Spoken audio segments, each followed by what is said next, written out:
Hello, welcome to Tutu Unravellz. What is good, my beautiful people? Thank you guys for tuning in. I am super excited for this particular episode. I have here with me this special guest. It is none other than Labi, one and only JAGz in the building. What's good? Yes, sir. Y'all can leave There was this video I saw. It was like you went out eating, and the video was more like, it's about Jade. I'm a giant. Of course. Over one leg. I'll tell you outside. You gotta be outside all the way. Well, that's good. Thank you so much for coming onto the welcome, show. man. I do Anytime, appreciate. I've invited you here to talk to my viewers and let them know, how you got to the space that you're at right now, having your business, having your family, and life is good in New York.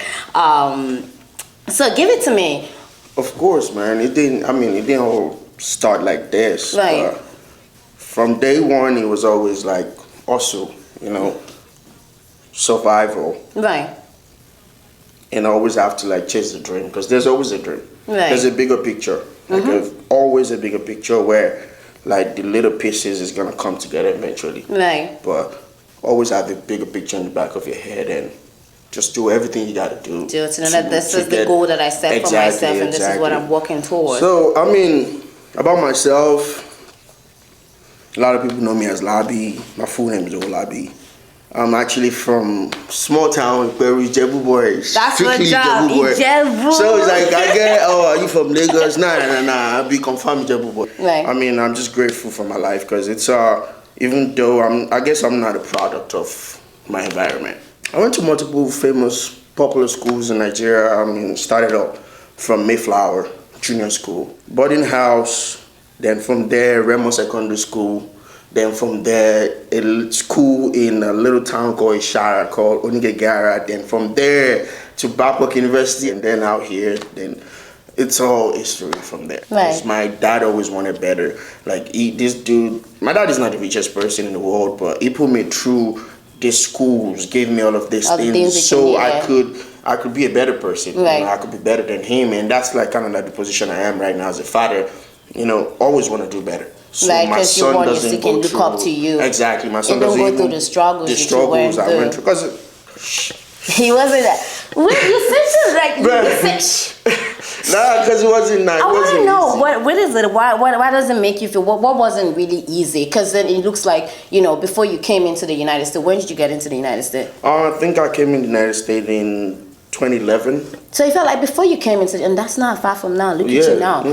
Before you came into the United States, it feels like there's some struggles, some things that you had to go through. It was like I was life in Nigeria for you. What was your childhood like? Like my childhood, was spent mostly in the boarding house. So when I mean mostly in the boarding house, elementary school, probably primary 1, 2, I was in the boarding house in Mayflower. Yeah. So would you say going to boarding house over there, it helped you? Honestly, it really did. It really did. Like I said, the survival mode, like coming out here, wasn't easy. I came here in 2011. Fact, my dad brought me here. I was living with my aunt, lived with my dad and everything. But at the end of the day, I have a goal. I have a dream.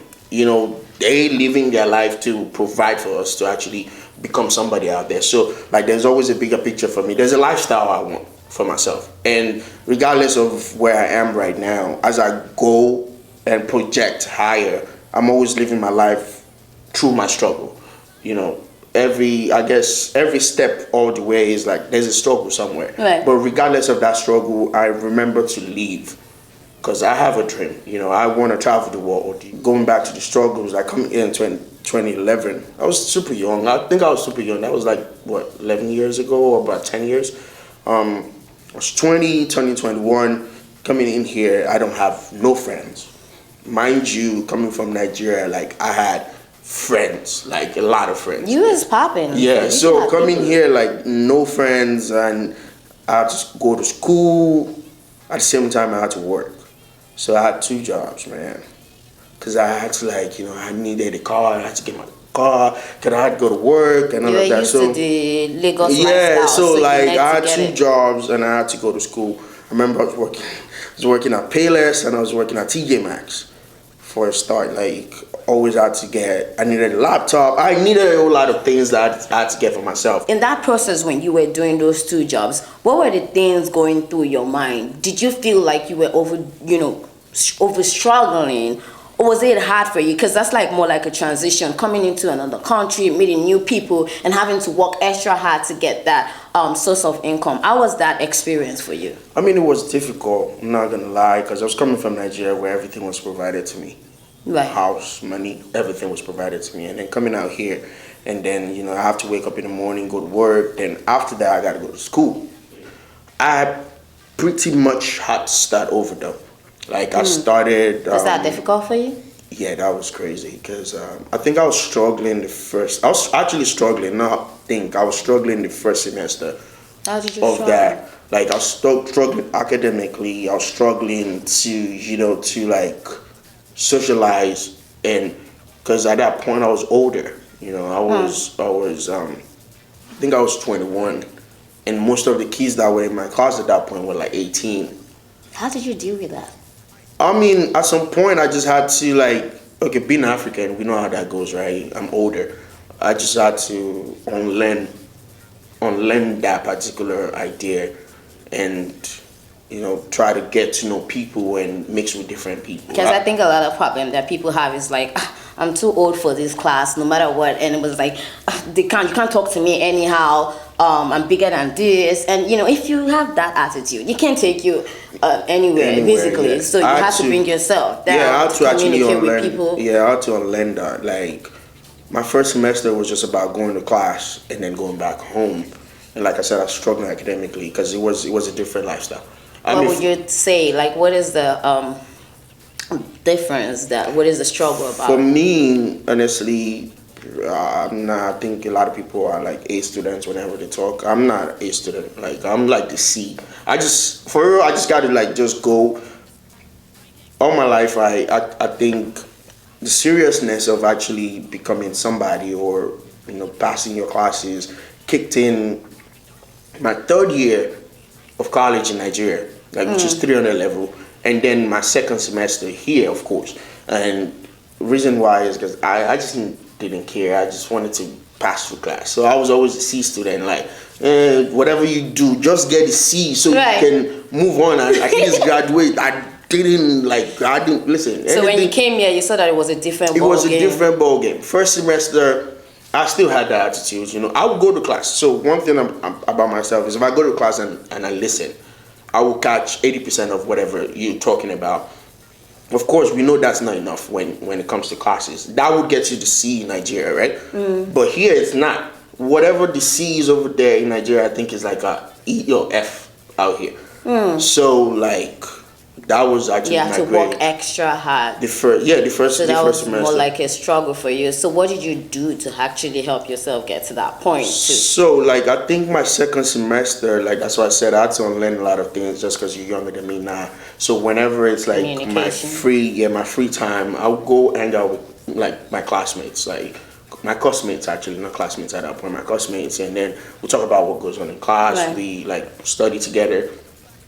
And whenever there's a test coming, we go in there and then, study together, ask questions and everything. So on learning that, I'm older or I shouldn't be here, then actually helped me a lot. So that's a good one. What I want to know is that the education system that you had, comparing that now, the education system in Nigeria and the education system here in the United States, would you say that in Nigeria prepared you for what you were going to face in the United States? Did it help you grow? Did you put anything in you to succeed in the United States while schooling? Yes and no. Like my major in school, all the way from Nigeria, has always been computer engineering. And then imagine having been a computer engineer student and then you're writing codes on the board and you're writing codes on paper. That doesn't help you. Like that's to be practical. Exactly. So that was what that was in Nigeria. Then getting out here and then it's a different ball game. You actually will write codes on your computer. You have access to internet when you need it. Like private school should have that because of the amount of money you're paying. But then as a student, you still have to go subscribe for internet to have access to that. or you have to go to a certain part of the school to have access to internet at a specific time, and that doesn't help. That doesn't help. What do you mean you're in school? You are googling. Google is your next partner. Like, do you know this? That's it. Like, there was nothing like Now we have GitHub. We have where you can actually go copy codes from and like run it and then debug. Like that, I didn't have all of that. Till today, I still hate programming. As a computer engineering student, I had like a whole lot of programming class from C to C++. Java. Would you say that was because of that Nigerian education system? And then coming out here, I had to do that, but I hated it. Did you study also computer engineering here as soon as you got here? Yeah, when I got here, I transferred and I started computer engineering. But the difference was like computer engineering here gave you like a bigger picture of whatever is in computer engineer. So you had the computer electronics, you have the computer programming, you have the computer networking, you have like the data analysis. So it's like a very big environment, like big spectrum, where getting into your senior year, you gotta to actually nail it down what exactly you want to do. So did you already know what you wanted to do, or you just went in and said, these are the things and this is what I'm going to do? Yeah, so like I said, I hated programming, so I was left with kind of like two choices at that point, where it was computer and electronics, which actually had to deal with, like ones and zeros, because that's what computer is about. Computer electronics, like dealing with binary numbers, or computer networking. I think I actually developed an interest in computer networking because like the whole idea behind the internet is a very interesting thing. And that's where I am today. That's what I chose for my senior year, and that's where I still do till today. That's good. Yeah. So when you were in school, it looks like, computer engineering is like computer networking engineering. Yeah, it looks like it's a lot of studying and all that. How did you do that? Did you also go to parties, or you were just studying the old time, or you were also living the lifestyle of the school, like how you were living back in Nigeria, having that fun? Did you have time for that here? Yeah, I did actually. So I had, a couple of my friends back then in school where you actually had a triangle. It's, party, study, and pass, right? So either of those three, is that you replace that party with, I said party, study, or sleep, right? So it's a triangle. So which one do you want to do? Yeah, you can only have two. You can't have the three. You can't sleep, party, and then of course study. So I chose the no sleep life. Like no sleep, party. There's always ladies' night. College was fun, man. Like for real. So it was fun time at the same time. Of course, like I said, it was a different time from what I was in Nigeria. I had to study because I had to pass. My viewers want to know, this guy, what does he actually do for a living? I would say network security / cybersecurity engineer. Do you want to tell us where you work? So I work for AT&T. That's what's up. Yeah, I work for AT&T government.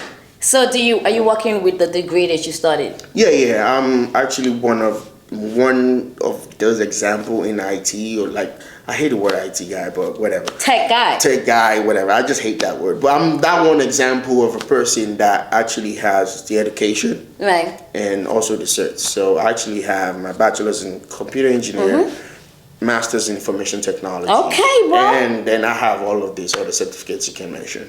Wow. Yeah. Wow. It looks like you've done so much for yourself. How did you get into that field? Has it always been rosy? You just wake up and you just got that AT&T job. There must have been a journey behind getting to that. Of course, there's been a journey. Like, I've actually worked, my entire career has actually Let's take it back from the time that you actually finished school exactly. Did you get a job immediately? Yeah, so when I finished school, that was another level of struggle. And I think I mentioned earlier where it was different aspect of computer. There was programming, there was electronics, there was networking. I didn't know what exactly I was confused. I was super confused, and I was applying everywhere. And at that point, I used to live in Long Island. I actually was interviewing from one end of the island to New York City, like literally almost every other day, and I didn't get a job. Like, I really didn't. Like, I think I must have interviewed for over hundreds of jobs, and I didn't get any. Till I actually called my dad, like, dude, what's going on, man? Like, what exactly is happening here? I can't find no job. I'm done with school. And he reached out to one of his old friends that actually worked at Cablevision. The guy was retired. He worked at Cablevision. He's like, oh, I got him. Like, I can call somebody up.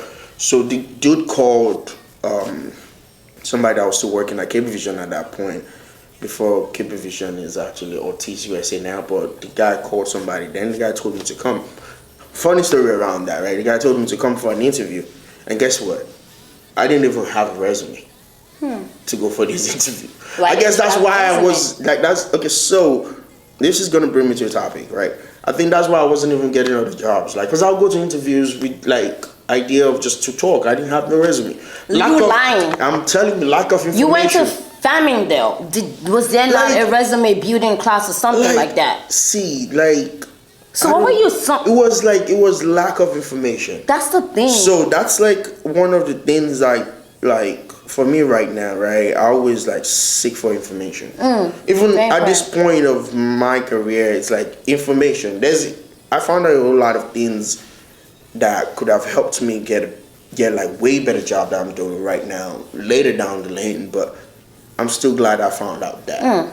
At that point, it was lack of information, like I said, but. What helped me was like, because the dude that called that particular guy that I was interviewing with at that point, he didn't care about it. It was just like, next time when you go into interview, just go with resumes, for God's sake.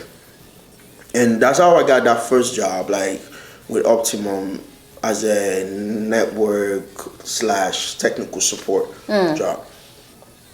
And trust me, that was another episode of my life. Like, I hated it. Again, like, I did hate it because it was more of like a call center. People are calling in, reporting their internet issues. So, I mean, it was good at some point because it was just internet issues. We were dealing with that technical support stuff. And then a new company came in and bought out Cablevision called Ortiz, and they tried to like match everything together. So now I would get like a sales call. I would get like billing calls. Like people actually really cussing my ass out. Like, for real, like. How did that feel? That was terrible. So that was what made you, revamp your resume again and get another job? If I did that, I think that would have been a better. What did you do again? I quit. No, you didn't. I did, like, literally. So. And when you quit, so for me, right, you cannot really talk to me anyhow you want and not get a response. And then that was what that was at that job. Like, a lot of people will call, cuss you out, and you can't say shit. You really cannot say anything. Because you're like standing in for your company. Yeah, you representing the company.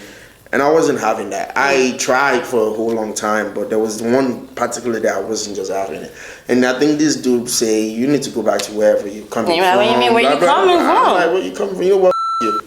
I'm out. Sorry if I can't say down here, but I was like, you know what, and that was then. I just took out my earpiece and drafted the letter. I'm out. So that was, I think that's like more like fighting for yourself that you already. That was yourself. I think that was a terrible decision. This is not what I wanted. It was Did you regret it? I didn't regret it, but it was a bad decision. Why would you say it's a bad decision? Because at that point I was living by myself. I wasn't living at my parents' house, so that means there's rent, and there's a whole lot of other things as an adult that you got to take care of. So me quitting my job with no plan. I mean, for me, one thing I always have is like that extra money in case anything happens. I feel like, nothing is permanent. So I always have that, whatever. So quitting my job at that point, there was no plan. There was no plan of like, oh, even do this or do that. I was just over it at that point. I just reacted and then just left. The only thing I would have done different if it's now is maybe take a little bit of time and just strategize myself, plan, create my resume, apply before I leave. Before you leave. But after I quit, like for the first 3 months I was chilling, I was at home. What were you doing at that point in time? Nothing, to be honest. So was that like? It was calm, it was cool, but. Were you looking for another job? I was applying, but I wasn't getting anything. But it wasn't getting. Why did you think that was nothing was coming in, and that was actually when I decided to go for my master's. So I decided to go back to school for my master's. Within that time, I took a couple of certifications, and I was doing a whole lot of things. Like I did it all, from Uber to Uber Eats to Grubhub to like Epic. I did it all just because at that point there was no like. One thing is, nobody's kicking me out. I gotta pay my rent. It's like more of responsibility. Yeah, so my responsibility came first. So I had to do whatever it took to actually sustain my lifestyle, like house rents, bills, phone bills.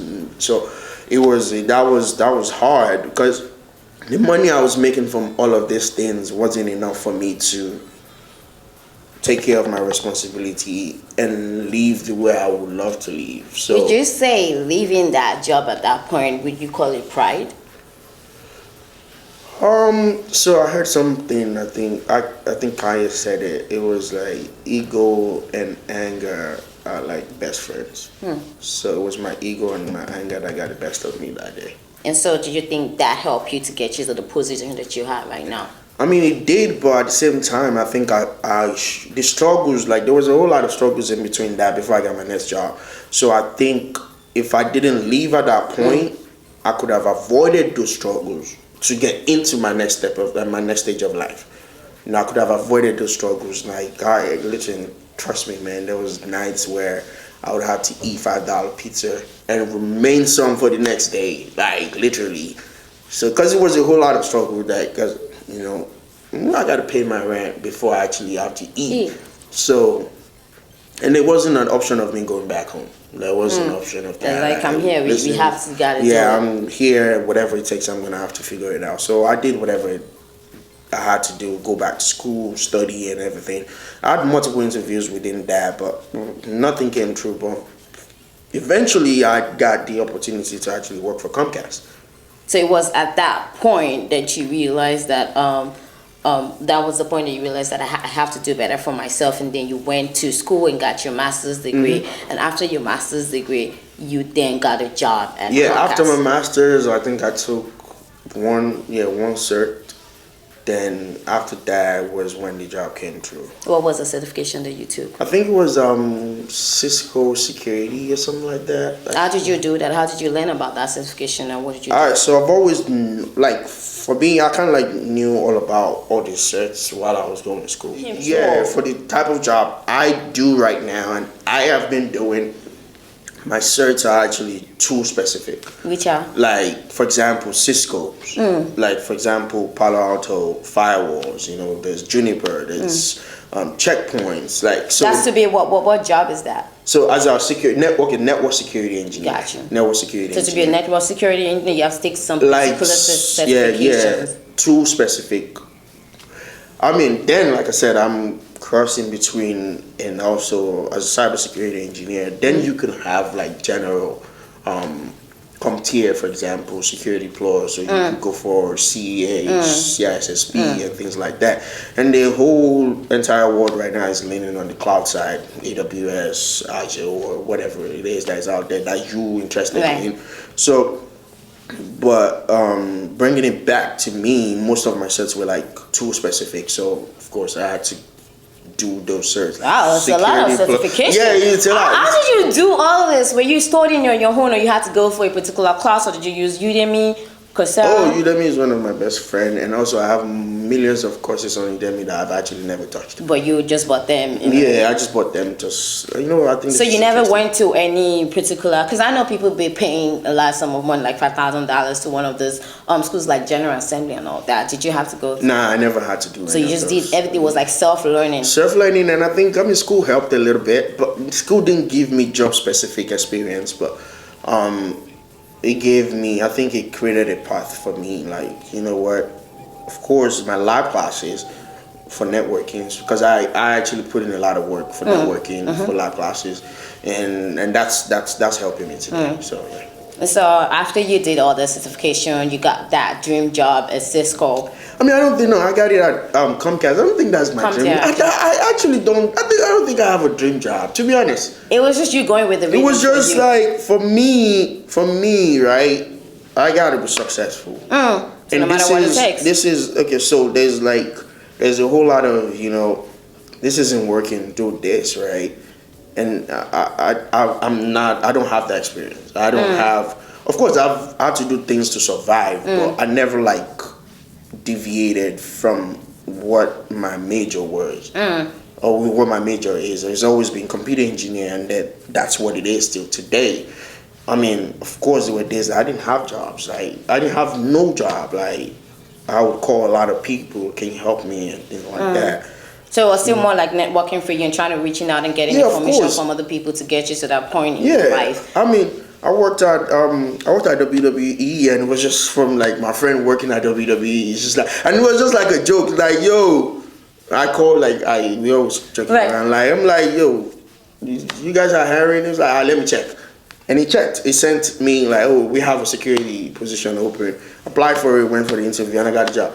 That was it. That was like my transition moving from Comcast to WWE. And that was just from my friend working there. That was still communication. And it was just communication. Was just like, yo, how that what's can up? Actually so help you have, like, you got to speak up. You got to reach out to people. And then you got to surround yourself with people that can actually help you regardless. I'm not a believer of stop being friends with people that you've known for the longest time just because you're trying to climb the ladder. No, I'm not a believer of that. I'm friends with my day ones. Like, legit, of course, day ones for shizzle. Yeah, I'm friends with my day ones regardless of whatever. You know, my struggle, their struggle doesn't set us apart. Whatever our struggles are, is that we just. You're still trying to be there for each other. There for each other, and those are the people I still hang around. But of course, I have made friends along the way where that fits into maybe my career or my next move. So making friends along the way and working with other people has kind of helped you to reach your goal in a minimal time than you would if you just sat down and be like, oh, my job come and meet me in the house. No, that's not. It's not gonna work like that. And then you got to apply like crazy. Like, apply like a madman. And like literally, okay. So I remember telling my wife, and it's like, I'm tired of actually taking interviews, man. Because literally in a week, I probably have 10 to 15. That was before you got your job back. Before I got my job back. Comcast, she was my girlfriend then. Even the crazy thing is, this past year, like 2019 into 2020, after April, I didn't have a job till December because of the COVID situation. So it was a big news. It was a big news where WWE laid off everybody, including wrestlers. What was a particular incident in COVID that happened to you, apart from laying off your job, along the line, laying off, and then you still move ahead to get another job? What was that thing that made you feel like, I mean, I've seen okay, for example, before I got my first job after school, that took about 6 months. So you've been in that situation? I've been in that situation. I know what it is. And another thing is, as a person, maybe it's not a good thing to say, but I'm terrible at interviews. I missed a lot of opportunities, but I always, regardless of what you miss, right? Even though I hate what is questions, I always go in prepared for it. So was that the interviews and you trying to get a job at the COVID time, that was what affected you? I have a whole book that I wrote different questions from past interviews. But look at you, after that point in time, you now have a job at, and where you work now? AT&T. AT&T. So what did you do differently to help you cross over that interview stage and now you have your job, that inspired you, motivated you? Did you have to reach out to people that help you? Did you have to study art? How did you go through that interview process and get a job now? I think that this particular job is more of experience, to be honest, because I think I remember the interview at the back of my head. I took the interview that same day and I got the job that same day. So you just did one interview? I took multiple. I took multiple interviews. Is it Facebook? I took Facebook, IBM, this one, that one, multiple. And then the crazy thing was about these interviews, right?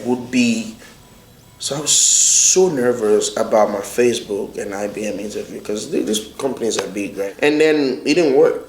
But I'm always a firm believer of if it doesn't work, it's not yours, man. It's always, your time is, my time. I always believe in my time. When my time comes, my time is here. Nobody can stop my shine whenever it's time for me to shine. So, how many steps of interview did you have to do to get? For AT&T, honestly, I think it was 2. So it's the first one with the recruiter. And then the second one with the team, it was like 6 people on the call drilling me. And then it was just a faithful day. I think I was on my A game. And God was by my side, and you it got happened. the job. Yeah, and then listen, after that, it's been other jobs that, like, okay, I think I'll just skip my AT&T job. I'll just go. You're not giving me what I want. And one thing is right now, actually, I have something else I do on the side as a network engineer. It's not like full-time job, but it's like a part-time job, and like. Listen, we gotta get this bread, no matter what. We gotta get it, and then the one thing I want to say about that is actually totally different from network engineer. Right now, I'm a generalist. I can speak on networking. I can speak on network security. I can speak on cybersecurity. Puts me in the best place I could ever be. I've ever been in my career right now. And so part of the old getting there for you, I just want to talk about your old business that we have. Guys, I have here with me JAGz. Like, it brought me a hat, guys. It brought me one of it. This is one of the support. Labi has a clothing line actually, and that's part of the business that you're venturing into. Tell us about JAGz, because listen, this goes with my outfit. Thank you so much, bro. You're welcome. You're welcome. So let them know about it. Alright, JAGz, right? It's a clothing line. Pretty much started as just hats. Only now I got t-shirts, I got hoodies. My idea behind this is actually the best quality for the cheapest price. So you don't gotta wear $300 t-shirt to have the best quality. You can wear $35 t-shirt and then you're gonna still have a good quality. How do you juggle all that? Business, entrepreneur, network engineer, computer, all this thing all together, and still have a business of your own and still party. Have like big kilo day, you be giant. Listen, you be giant. The focus. Giant. Focus. Number one focus is focus. Listen, like at the end of the day, for me the bigger picture is you're going to be in this world. You're going to okay, so I don't think there's a handbook or handbook for how you should live life. I always say that there is no manual to being successful. So just pick it one step at a time, and you just have a goal. What advice do you have for people that want to be in this tech world field? What would you tell them to do different? Number one thing is do your research. Have somebody that you talk to, and then that person will help you, and then get to that the sky is the limit. Time. Like, and also be open to information. Be open to information. I feel like if I have the information I have now, 5 years back, of course, listen, I'll have been, who knows, in a better place that I am now. But like I said, information, people to talk to. And then you got to do your research and put in the work. It's not, and a lot of things is the crazy part is right now there's a whole lot of people taking boot camps to maybe coding, cloud, anything that you're taking boot camp for. Listen, you're going to eventually get a job, but at the same time, outside that boot camp, you got to put in work. So you still need some kind of experience in a way to get you to that point. Experience, How do you get that experience if you don't? If you don't have a job, right? So now, there's a whole lot of simulations out there that could help you. So you see these simulations and they just like a real life experience where, these simulations will come in like, hey, you know what, the network is down. Right. What do you do to actually bring it back up? Those kind of things you can reach out to. I mean, you can look out for, and then that would help you on interviews. I think the generation now is different from the older generation that, when we first came to the United States, they'd be like, just because I struggled to get to a point, you have to go through the same struggles. But now we're more like, helping you get to that point. We want to see each other win. You can't stop my bag trying to get That's yours. A fact. You cannot. That's a fact. You cannot mess up my own pay just because you're trying to get yours. That's a fact. It's not. So I don't mind helping you. Do you think that if you didn't go to uni, or if you didn't have your master's degree, do you think that you still have the job that you have based on the certification that you took? Yeah. I think based on experience and the certification, I would. Yeah. I mean, the number one thing is I think it was my first opportunity, the one that my dad introduced me to somebody. That was the kickoff. That's putting that experience on my resume. So you would never take that for granted. I would never. And then the crazy thing is not a lot of people have. And then that's where it comes down to, in Nigeria you got to know people to know people. That's happening here now. Networking. America is different. You can make it on your own without knowing anybody. But that jump starts, like networking jump starts your career. It jump starts wherever you want to be. You know, for example, let's say I didn't even know my friend when I got the WWE job. Yeah, I probably would have gone through the portal, applied. Maybe they never probably even see my resume. But knowing that person went to the hiring manager and said, yo, my friend applied. And the same thing is actually happening right now at my job, where a friend of mine is working with me. And the way that happened was, you know, you helped your friend. Yeah, it's just like you be helping people. I mean, listen, help me. Help my people. If I can honestly, if I have the ability, you will. Help, I am 100% ready to help you. And the thing about it is, helping you also, you got to come with your A game. Because I'm not going to teach you everything. Right. I don't have time. I literally don't have time to just like you're ready. Put your hands up. I'm just going to help you, carry you. Exactly. So I'm not going to walk you through A to Z. So you already have that knowledge. You already have the knowledge. Okay, you're good. You know what? I'm going to set you up for an interview. The interview, it's your own. There and then show them what you As long as you kill that interview, I'll ask for feedback, put in the words for you, and then you get a job. And then the sky is the limit at that point. Wow. Much, yeah. Wow, thank you so much, Labi. That was a very nice conversation. I want a whiskey. I love it here, right? What is your love with whiskey? I don't know. Is it whiskey or Davido? No, whiskey. It's whiskey because it's like since I've known you. It's like whiskey, baby. It's always. That's where you got that. You know what? The crazy thing about it is, I think whiskey is a cancer also, actually. So that's why you be writing for without whiskey. Because when we be having conversation, be like, it's whiskey, man. So what do you have to say about whiskey? That was to carry somebody. And the new, I want to know what you have to say about that. The man said, actually, you know how it is. That's it. That's my boy, man. Who is it? Listen. Who did you have? It's not. I don't understand what that was. Maybe you should tell me. It is what it is. It is what it is. If you don't get it, forget about it. You know what it is. So that's what it is, man. That's what it is. That's what it's a Wheezy for life. It's Wheezy, man. It's Wheezy for life. That's what's up. That's what's up. Thank you so much again for coming in. Yeah, very welcome. Hit them with them socials, guys. Alright, so for my products, you can follow us at JAGz, JAGZ.